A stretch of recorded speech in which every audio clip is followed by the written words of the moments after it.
جی السلام علیکم، کیا حال ہے؟ آپ سب لوگ خیریت سے ہیں؟ آرگینیکلز کے پلیٹ فارم سے دوبارہ میں اور گرو دونوں موجود ہیں، اور ہم آپ کو فوڈز پہ ایجوکیشن دیتے ہیں کہ آپ فوڈ چینج کر کے کس طرح اپنی لائف کو بہتر بنا سکتے ہیں۔ مولانا طارق جمیل صاحب ایک بڑے حادثے سے گزرے ہیں، ان کے صاحبزادے عاصم جمیل نے خودکشی کر لی، اور وہ خبر اب تک ٹاپ ٹرینڈنگ میں ہے۔ ہم نے جب اس پہ غور کرنا شروع کیا تو ہمیں یہ پتہ چلا کہ ڈپریشن تو پوری سوسائٹی میں بہت زیادہ ہے، یعنی پاکستان میں شاید ہی کوئی شخص ہوگا جو انگزائٹی اور ڈپریشن سے بچا ہوگا، بلکہ جو چھوٹے چھوٹے بچے ہیں ان کو بھی یہ کہتے ہوئے سنا ہے کہ جی مجھے بڑا ڈپریشن ہوتا ہے، میں بڑی انگزائٹی کا شکار ہوں۔ میری ایک بیٹی ہے 12 سال کی، اور وہ مجھے ایک دن بتا رہی تھی کہ میں اتنی زیادہ مینٹل پریشر میں ہوتی ہوں کہ مجھے سمجھ نہیں آ رہی ہوتی کہ میں کیا کروں، اور میں اکثر یہ سوچتی ہوں کہ میری زندگی کا کیا فائدہ ہے۔ یعنی 12 سال کی بچی وہ یہ کہہ رہی ہے کہ میں پریشر میں ہوں، اور پھر انہوں نے اپنے ٹیچر سے بھی، اپنی جو ٹیچر ہے ان کی اس سے بھی کمپلین کی کہ میتھمیٹکس میں بڑے پریشر میں آ جاتی ہوں۔ تو اس سے مجھے محسوس ہوا کہ جب چھوٹے چھوٹے بچے جو ہیں وہ پریشر میں ہوتے ہیں تو جوانوں کی کیا صورتحال ہوگی۔ تو جو عاصم جمیل صاحب کی خودکشی ہے اس کے اوپر تھوڑا سا ہم ڈیٹیلز میں بات کریں گے کہ کیا ایشو تھا ان کے ساتھ، اور کس طرح ان کو بچایا جا سکتا تھا۔ اگر وہ چیزیں کی جاتی تو شاید وہ اس حادثے کا شکار نہ ہوتے، اور جو آپ کے بچے ہیں، اور اگر آپ خود اس صورتحال کا شکار ہیں تو آپ اس سے کیسے نکل سکتے ہیں۔ پہلی بات تو یہ یاد رکھیں کہ ڈپریشن ہر شخص کا ایشو ہے، یعنی دنیا میں کوئی شخص بھی ایسا نہیں ہے ایک بھی کہ جسے ڈپریشن نہ ہوتا ہو یا اس کے اوپر ڈپریشن کا غلبہ نہ ہوتا ہو۔ تو ڈپریشن ایک قدرتی امر ہے اور یہ ہوتا رہے گا، آپ اس کو اوائڈ نہیں کر سکتے۔ لیکن ایشو یہ ہے کہ جب یہ مستقل آپ کے مزاج کا حصہ بن جائے تو پھر مسئلہ، جیسے نزلہ ہوتا ہے نا، نزلہ ہر شخص کو ہوتا ہے، درد ہر شخص کو ہوتا ہے، خارش ہر شخص کو ہوتی ہے، تو اٹھتے بیٹھتے تکلیف ہر شخص کو ہوتی ہے، ہڈی میں درد بھی ہر شخص کے ہوتا ہے، دانت میں درد بھی ہر شخص کے ہوتا ہے، لہذا یہ ایشو نہیں ہوتا۔ ایشو اس وقت ہوتا ہے جب کوئی چیز مستقل ہو جاتی ہے، جس کا دورانیہ لمبا ہو جاتا ہے، پھر ہمیں ٹریٹمنٹ کی ضرورت پڑتی ہے۔ تو ڈپریشن ہو جائے نارمل چیز ہے، لیکن اگر یہ مستقل رہے تو پھر بڑا ایشو ہے۔ تو وہ جو عاصم جمیل صاحب تھے، ان کا ایشو یہ تھا کہ ان کا ڈپریشن لمبا ہو گیا تھا، اور اس کو ٹریٹ کرنے کی جو طریقہ تھا وہ روایتی استعمال کیا گیا۔ اگر غیر روایتی طریقہ استعمال کیا جاتا تو اس سے زیادہ وہ جلدی ریکور ہو سکتے تھے۔ اب وہ غیر روایتی طریقے کون سے؟ وہ کچھ فوڈز ہیں جو ہم آپ کو بتائیں گے، کچھ ایکسرسائزز ہیں جو ہم آپ کو بتائیں گے، اور کچھ جو فیملی اور دوستوں کا بانڈ ہے اس کے بارے میں ہم آپ کو بتائیں گے کہ وہ کیسے ڈیولپ کیا جا سکتا تھا۔ لیکن اس طرف آنے سے پہلے دو چیزیں آپ یاد رکھیں کہ پوری دنیا کے اندر شام کے وقت، مغرب کے وقت ہر شخص کو ڈپریشن ہوتا ہے۔ آپ دیکھ لیجئے گا کہ آپ دنیا میں جس کونے میں بھی ہیں، جب مغرب کا ٹائم ہوگا تو آپ کے اوپر ڈپریشن ضرور آئے گا۔ اب سوال یہ ہے کہ مغرب کا ڈپریشن کے ساتھ کیا تعلق ہے؟ بڑا سائنٹیفک سا تعلق ہے۔ مغرب کے وقت آکسیجن لیول کم ہو جاتا ہے، اور جب آکسیجن لیول کم ہو جاتا ہے تو پھر یاد رکھیں کہ آپ کے اندر ڈپریشن بڑھ جاتا ہے، یا لہذا ڈپریشن کا تعلق آکسیجن کے ساتھ بڑا گہرا ہے، اور جہاں پہ آکسیجن وافر مقدار میں ہوتی ہے وہاں پہ ڈپریشن لیول کم ہوتا ہے، اور جہاں پہ آکسیجن کم ہوتی ہے وہاں پہ ڈپریشن لیول بہت زیادہ ہوتا ہے۔ دوسرا، ہر سردیوں کے اندر لوگوں کو ڈپریشن ہوتا ہے، یعنی جب بھی سردی ہوگی تو آپ کو ڈپریشن ضرور ہوگا۔ اب سوال یہ ہے کہ سردی کا ڈپریشن کے ساتھ کیا تعلق ہے؟ وہی تعلق ہے کہ آکسیجن کم ہو جاتی ہے، کیونکہ ظاہر ہے جب سورج کا دورانیہ کم ہو جائے گا تو ظاہر ہے درخت آکسیجن کم پروڈیوس کریں گے، آکسیجن کم پروڈیوس کریں گے تو آکسیجن لینے والے لوگ زیادہ ہوں گے، اور اس سے آکسیجن کا کوٹا کم ہو جائے گا۔ جب کوٹا کم ہو جائے گا تو آپ کو ڈپریشن ہوگا، لہذا یہ بھی یاد رکھیں کہ سردیوں کے اندر ہوتا۔ تیسری چیز جو اسکینڈینیوین کنٹریز ہیں، یہ جاپان ہے، ان میں سب سے زیادہ خودکشیاں ہوتے ہیں، اور اس کی وجہ کیا ہے؟ اس کی وجہ بھی یہی ہے کہ وہاں پہ آکسیجن کم ہوتی ہے۔ یعنی اب دیکھیں کہ اسکینڈینیوین کنٹریز میں ہر طرف برف پڑی ہوئی ہے، اور ساتھ وہاں پہ سورج کا دورانیہ کم ہو گیا ہے۔ مثلا یہ جو ناروے اور سویڈن اور ڈنمارک ہیں، وہاں پہ ایسے علاقے ہیں جہاں 6 مہینے سورج نہیں نکلتا، یعنی اگر آپ صبح اٹھتے ہیں تو اندھیرا ہوتا ہے، شام کو سونے لگتے ہیں تو اندھیرا ہوتا ہے، اور 24 گھنٹے میں آپ کو صرف سورج 1 گھنٹہ نصیب ہوتا ہے۔ تو جب 1 گھنٹہ نصیب ہوگا تو ظاہر آکسیجن کم ہو جائے گی، جب آکسیجن کم ہوگی تو ڈپریشن بڑھ جائے گا، جب ڈپریشن بڑھ جائے گا تو آپ خودکشی کی طرف چلے جائیں گے۔ اور یہاں پہ یہ بھی یاد رکھیے گا کہ خودکشی کرنے والے تمام لوگ ڈپریشن کا شکار ہوتے ہیں۔ ڈپریشن وہ واحد کاز ہے کہ جو آپ کو ہمیشہ خودکشی کی طرف لے کے جاتا ہے۔ تو اگر آپ عاصم جمیل صاحب کو انڈرسٹینڈ کرتے تو آپ کو یہ فیلنگ آتی کہ یہ بیسیکلی ڈپریشن میں ہے، اور ان کے ساتھ اگر کچھ چیزیں ایڈ کر دی جائیں تو یہ اس صورتحال سے نکل سکتے ہیں اور یہ خودکشی سے بچ سکتے ہیں. لہذا ہو سکتا ہے مولانا نے کیئر نہ کی ہوئی یہاں، کیونکہ روایتی علاج کرتے رہیں جس میں وہ شاکس وغیرہ بھی دیتے رہیں، اور اس کی وجہ سے ظاہر ہے وہ اس کو ریکور نہیں کر سکے. تو ہم آج آپ کو کچھ چیزیں بتائیں گے، بلکہ مولانا کے لیے بھی شاید اس کے اندر لرننگ ہو. بہت بڑے عالم دین ہیں، لیکن ضروری نہیں کہ ہر چیز ہر شخص کو پتہ ہو. تو کچھ چیزیں ہیں جو ہم آج ڈسکس کریں گے، اور اگر آپ اسی صورتحال کا شکار ہیں تو بڑی آسانی سے آپ اس سے نکل سکتے ہیں. پہلی چیز یاد رکھیے کہ پوری دنیا کے اندر جتنی بھی خوراک ہیں، جتنی بھی فوڈز ہیں، ان میں بادام واحد چیز ہے کہ جس کو کھانے سے آپ کے اندر ڈپریشن کم ہوتا ہے اور خودکشی سے آپ باہر نکلتے ہیں. یہ بڑی عجیب سی بات ہے. یعنی ایک ایسا انزائم یا ایک ایسا نمک ہے کہ جس کا لیول ویسے انسان کی زندگی میں کم ہوتا ہے، آپ کے جسم میں کم ہوتا ہے، اور وہ نمک اگر مزید تھوڑا سا بھی کم ہو جائے تو آپ کے اندر سیوسائڈ ٹینڈنسی بڑھ جاتی ہے. اور اس کے لیے قدرت نے صرف بادام کے اندر یہ چیز رکھی ہے، صلاحیت رکھی ہے کہ جب آپ اسے استعمال کرتے ہیں تو پھر وہ آپ کے خودکشی کے لیول کو نہیں چلے جاتا. تو بادام ایک ایسی چیز ہے کہ اگر آپ اس کا ریگولر استعمال کریں تو آپ کے اندر یہ جو ڈپریشن کا ایلیمنٹ ہے وہ کم ہو جائے گا، اور اس کے ساتھ جو خودکشی کا آپ کا احساس ہے وہ بھی کم ہو جائے گا. یہ ڈیٹیل آپ کو ابھی گرو بتائیں گے کہ باداموں کو کیسے کھانا چاہیے اور اس کے ساتھ کیا تعلق ہے. دوسرا، آپ آکسیجن کو زیادہ انہیل کریں، اور اس کے لیے جو سب سے بیسٹ ایکسرسائز ہے وہ یہ یوگا ہے. یوگا ایک ایسی چیز ہے کہ جو آپ کے برین کو زیادہ سے زیادہ میکسیمم آکسیجن دیتی ہے. تو جب آپ کے برین کو میکسیمم آکسیجن ملے گی تو آپ ڈپریشن سے نکل جائیں گے تو آپ کے اندر یہ جو سیوسائڈ کی ٹینڈنسی ڈیولپ ہو رہی ہے آپ اس سے بھی بچ جائیں گے. تو آپ دوسرا یہ ہے کہ آپ یوگا کریں. اور تیسرا یہ ہے کہ ہماری ایک پروڈکٹ ہے جو گرو آپ کو بتائیں گے، جو بریک فاسٹ ہے، اس کو بھی استعمال کرنے سے فائدہ ہوگا. یہ یاد رکھیے گا، کیونکہ اس کی وجہ یہ کہ اس کے اندر بادام بہت زیادہ ہے. تو زیادہ بادام ہونے سے بھی آپ کا جب آپ کو خوراک کھاتے ہیں تو اس سے بھی آپ ٹینشن اور انگزائٹی سے نکلتے ہیں. تو ٹینشن اور انگزائٹی سے نکلنے کے یہ جو ہمارا بریک فاسٹ ہے آپ اسے بھی استعمال کر سکتے ہیں. آپ کر کے دیکھیں. جو ہمارے 5000 یوزر ہیں ان میں سے ہر شخص کا یہ کہنا ہے کہ ان کے لائف میں جو سٹریس تھا وہ کم ہوا ہے اس سے. تو وہ بھی آپ کو گرو ڈیٹیل کے ساتھ بتائیں گے کہ کیسے کم ہو سکتا ہے. اور ایک چوتھی اور آخری چیز یہ ہے کہ جو شخص ڈپریشن کا شکار ہے اسے اکیلا نہ چھوڑیں، کیونکہ جب بھی آپ اسے اکیلا چھوڑیں گے تو وہ خودکشی کی طرف چلا جائے گا، کیونکہ ڈپریشن میں اکیلا پن آپ کو موت کی طرف لے جاتا ہے. تو جو شخص بھی ڈپریشن کا شکار ہے اس کی فیملی کو، ان کے دوستوں کو چاہیے کہ زیادہ سے زیادہ ٹائم اس کے ساتھ گزاریں.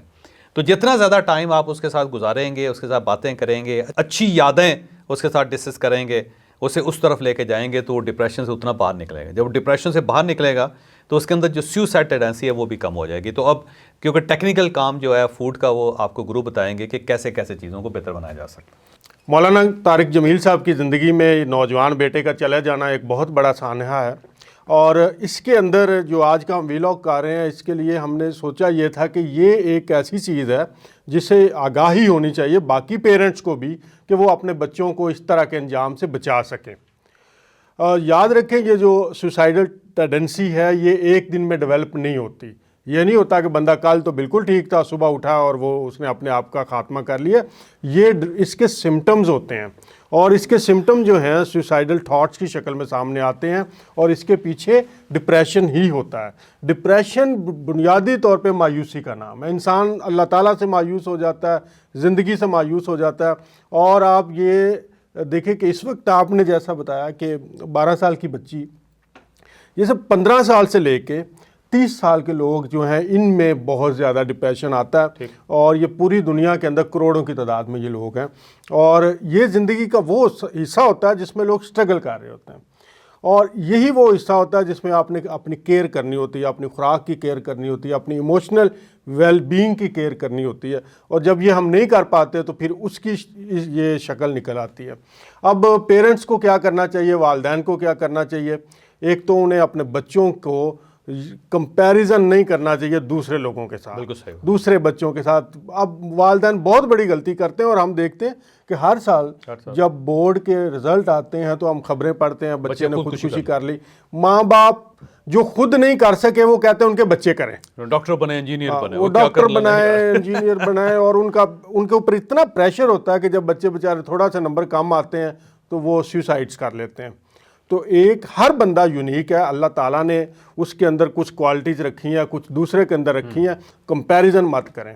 جب ہم کمپیریزن کرتے ہیں کسی کا، ہم رنگ کی وجہ سے کمپیریزن کرتے ہیں، اس کا رنگ کالا ہے، اس کے اندر انفیریٹی کمپلیکس ڈیولپ کر دیتے ہیں.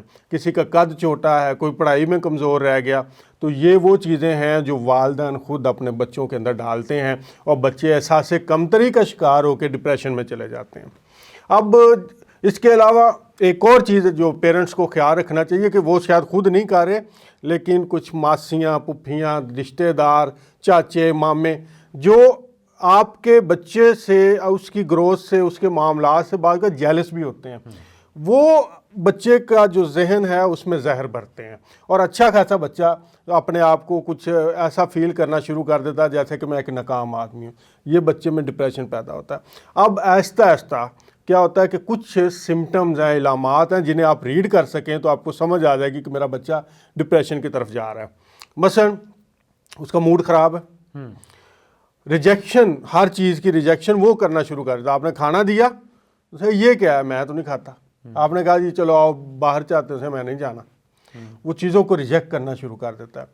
اکیلا بیٹھنا، اور خاص طور پہ اس وقت جو سوشل میڈیا، دکھی گانے سننے ہیں، دکھی گانے سننے، اکیلا بیٹھنا، یا تو نئی نیند آتی اس میں، یا وہ پھر لمبا سوتا.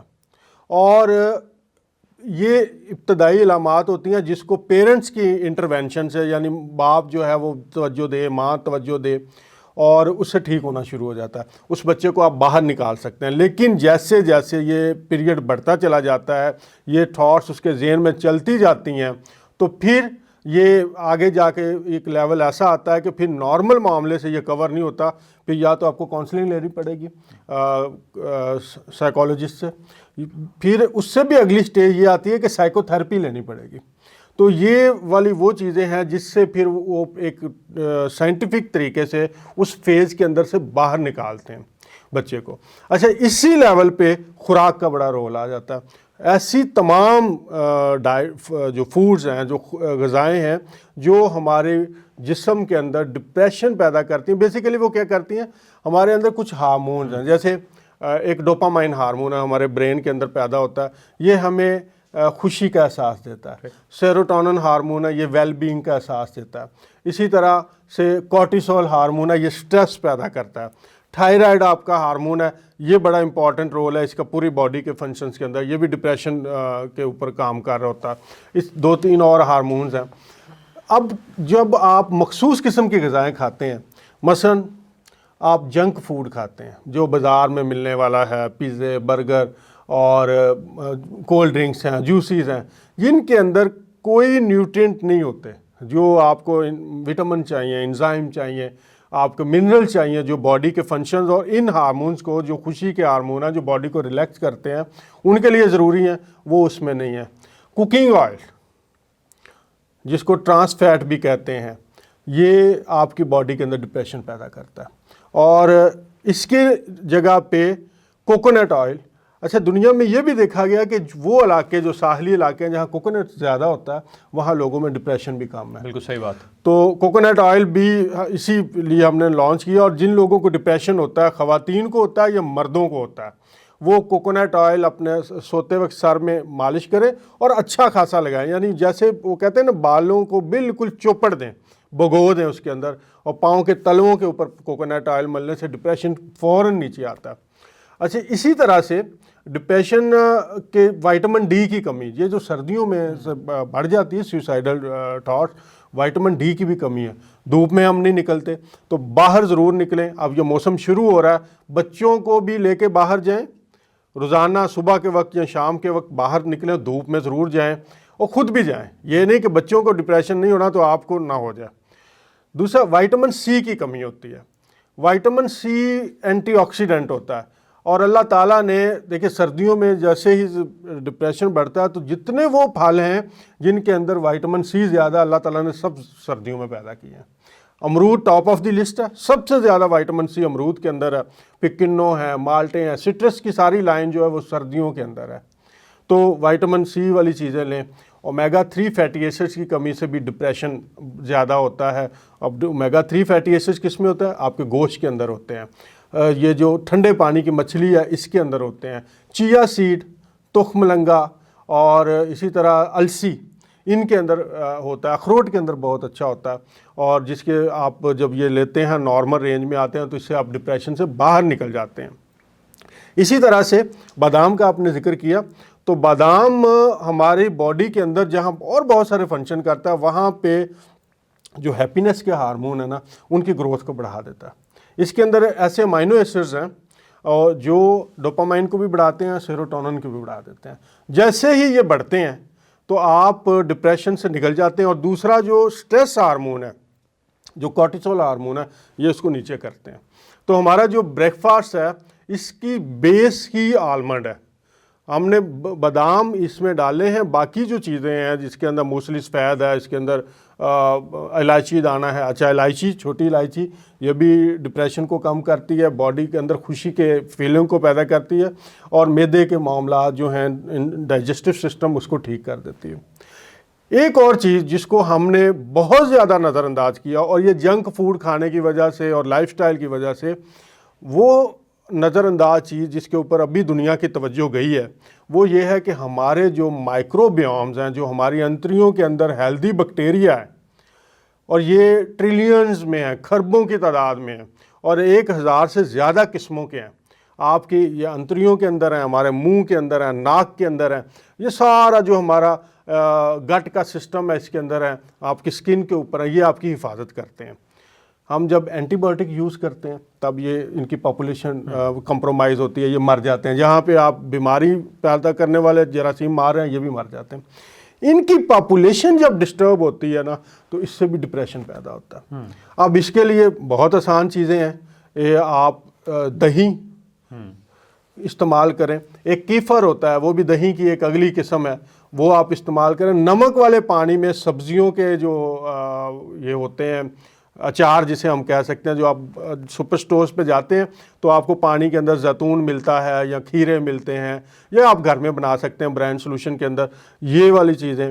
اور اسی طرح سے جو سبز پتوں والی سبزیاں ہیں ان کے اندر ایسی چیزیں ہوتی ہیں جو آپ کے ان مائکرو بیومز کی پاپولیشن کو بھی بڑھاتے ہیں, اور اس کے ساتھ ساتھ آپ کو جو باقی گٹ ہیلتھ ہے اس کو, جیسے گٹ ہیلتھ ہماری بہتر ہوتی ہے اسی کے ساتھ آپ کے برین کے اندر جو ہیپینس کے ہارمون ہیں وہ بڑھ جاتے ہیں.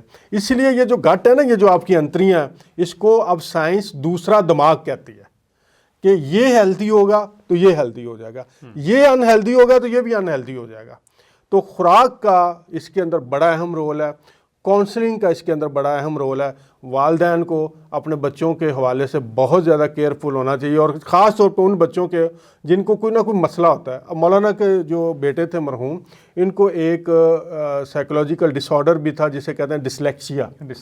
ڈسلیکسیا ایک ایسی بیماری ہے کہ جو بچہ ہے وہ پڑھ نہیں سکتا, جو الفابیٹس ہیں یا حروف تہجی ہیں ان کی پہچان نہیں اسے ہو پاتی. اب ظاہر ہے اگر ایک بچہ وہ نہیں پڑھ پائے گا تو اس کے اندر ایک احساس کمتری تو ڈیولپ ہوگا کہ یار یہ میرے اندر خامی ہے. اور جب آپ روایتی طریقوں سے اسے پڑھانے کی کوشش کریں گے وہ نہیں پڑھ پاتا. نتیجہ اس کا یہ نکلتا ہے کہ وہ اس کمپلیکس سے باہر نہیں آتا, اور پھر ڈپریشن کی وہ سٹیج آتی ہے جس میں سوسائیڈل تھاٹس بہت زیادہ آتی ہیں. اور ان کا بھائی صاحب کا بھی مسئلہ یہ تھا کہ یہ ہر وقت مرنے کی باتیں کرتے تھے. کوئی انہیں دعا دیتا تھا زندگی تو کہتے تھے مجھے زندگی کی دعا نہ دیں. اچھا, ایک اور سوسائیڈل تھاٹس کی ایک بڑی امپورٹنٹ چیز ہے جس کو آپ دیکھیں کہ ایسے لوگ جو ہوتے ہیں نا اپنی قیمتی چیزیں دوسروں کو دے دیتے ہیں. ان کے لیے مثلا کوئی جوتا ہے, کوئی گھڑی ہے, بہت قیمتی ہے جس کو عام طور پہ لوگ نہیں دیتے, گفٹنگ نہیں کرتے, وہ دوسرے بندے کو پکڑا دیتے ہیں. اس کی وجہ یہ ہوتی ہے کہ وہ سمجھتے ہیں میں تو جانے والا ہوں. ٹھیک ہے. اچھا, یہ بات میری ان کے کزن عارفین سے بات ہوئی جو اس وقت موجود تھے, تو وہ کہتے تھے کہ یہ بات ان میں تھی کہ وہ اپنی جوتے, اپنی گھڑیاں لوگوں کو دے دیتے تھے. اور اب وہ ہر وقت چونکہ باتیں کرتے تھے مایوسی کی, تو ایک یہ ہوا کہ انہوں نے جب وہ اس دن جب یہ واقعہ ہوا تو انہوں نے اسی طرح کی باتیں کی ہیں, لیکن کسی نے اس کو سیریس ہی نہیں لیا. انہوں نے کہا یہ کرتے رہتے ہیں, جیسے وہ شیر آیا والی مثال ہے نا, انہوں نے کہا یہ تو روز ہی کرتا ہے. تو وہ پھر ایک ایسا کرٹیکل لمحہ تھا جس کے اندر انہوں نے اپنا زندگی کا خاتمہ کر لیا. تو آپ بینگ اے پیرنٹس, جو آپ کے ینگ بچے ہیں جو ٹین ایج کے اندر ہیں اور جو تھوڑے سے 30 سال کی ایج کے آس پاس ہیں، کیونکہ 30 سال کے بعد بندہ میچور ہونا شروع ہو جاتا ہے، پھر نہیں ایشو ہوتا، پھر یہ ایسے مسائل اس کو سمجھ آنے ڈپریشن ہوگا، سیوسائڈ نہیں ہوگی، وہ پھر سوسائڈل تھاٹس کی طرف نہیں جاتا۔ تو یہ جینیٹک بھی معاملات ہوتے ہیں، یہ معاملات لوگ بھی پیدا کر دیتے ہیں، یہ معاملات والدین خود بھی بچوں میں پیدا کر دیتے ہیں، اور یہ معاملات پھر سوسائٹی بھی پیدا کرتی ہے۔ تو سب سے بڑی جو چیز ہے وہ پیرنٹس کے اوپر ہے کہ ایک تو وہ بچوں کے قریب رہیں، ان کے ساتھ محبت اور شفقت والا معاملہ کریں، دوسرے ان کے اوپر شیر جیسی نظر رکھیں کہ وہ کھا کیا رہے ہیں۔ اس وقت جو آپ کے بچے کھا رہے ہیں وہ ڈائریکٹلی ان کے اندر یہی پرابلم پیدا کر رہے ہیں۔ اب نیسلے کمپنی کا لوگو ہے نا، گڈ فوڈ گڈ لائف، یعنی اگر آپ زندگی کو اچھا کرنا چاہتے ہیں تو آپ اپنی خوراک کو بدل لیں۔ تو آخری چیز جو ہم آپ کے ساتھ ڈسکس کرنا چاہتے ہیں وہ یہ ہے کہ جتنے مشہور لوگ ہیں ان کے بچے ویسے ڈپریشن میں رہتے ہیں۔ اس کی وجہ یہ ہے کہ سب لوگ یہ کہتے ہیں یار تو کس کا بیٹا ہے، تو کس کا بیٹا ہے، تو کس کا بیٹا ہے۔ جب یہ اتنی بات کہی جاتی ہے تو وہ ایک کمپیریزن میں پڑ جاتا ہے کہ یار میرا والد یا میری والدہ کتنی مشہور ہے اور میں اس کے مقابلے میں کچھ بھی نہیں ہوں۔ جب یہ انسان سوچتا ہے تو اس کے بعد وہ ڈپریشن کا شکار ہو جاتا ہے۔ تو مولانا کے جو صاحبزادے ہیں یقیناً وہ اس فیز سے بھی گزر رہے ہوں گے، اور یہ جو فیز ہے دنیا کے ہر مشہور آدمی کے بچے اس سے گزرتے ہیں، لیکن اس کا بہترین طریقہ یہ ہوتا ہے کہ آپ ایسے بچوں کو یہ کہنا بند کریں کہ تو کس کا بچہ ہے۔ بھی سب کے بچے ہوتے ہیں بھائی، وہ چھوٹا آدمی ہو یا بڑا آدمی، مشہور ہو یا ان نون ہو، سب کے بچے ہوتے ہیں، اور وہ بچے ضروری نہیں کہ ویسے ہی ہوں جیسے ان کے والدین ہوتے ہیں، وہ مختلف بھی ہو سکتے ہیں، کیونکہ اللہ تعالیٰ نے ہر شخص کو دوسروں سے مختلف بنایا ہے۔ اور اگر ہم اس چیز کو اصول ہی بنا لیں کہ کامیاب آدمی کا بیٹا کامیاب ہونا چاہیے، بڑے آدمی کا بیٹا بڑا ہونا چاہیے، تو اللہ تعالیٰ نے تو نبوت بھی آؤٹ آف فیملیز دی ہیں۔ اس طرح تو ہر نبی کا بچہ جو نبی ہونا چاہیے تھا، جو یہ نہیں ہے، جو اللہ تعالیٰ نے نہیں کیا، کیونکہ اللہ تعالیٰ ہر انسان کو مختلف پیدا کرتا ہے۔ تو مولانا طارق جمیل صاحب کے جو صاحبزادے ہیں وہ بھی ایک انسان تھے، لیکن میرا خیال یہ ہے کہ لوگوں نے یہ کہہ کے کہ یار تو کس کا بیٹا ہے، تو کس کا بیٹا ہے، تو کتنے مشہور آدمی کا بیٹا ہے، تو کتنے بڑے انسان کا بیٹا ہے، یہ کہہ کے بھی ان کے ڈپریشن میں اضافہ کر دیا ہوگا۔ تو اللہ تعالیٰ آپ اور آپ کے بچوں کو ہر قسم کی مصیبت سے محفوظ رکھے اور اس انجام سے میں محفوظ رکھے۔ ساتھ میں مولانا طارق جمیل صاحب کے لیے دعا گو ہوں کہ اللہ تعالیٰ انہیں یہ صدمہ برداشت کرنے کی ہمت دے۔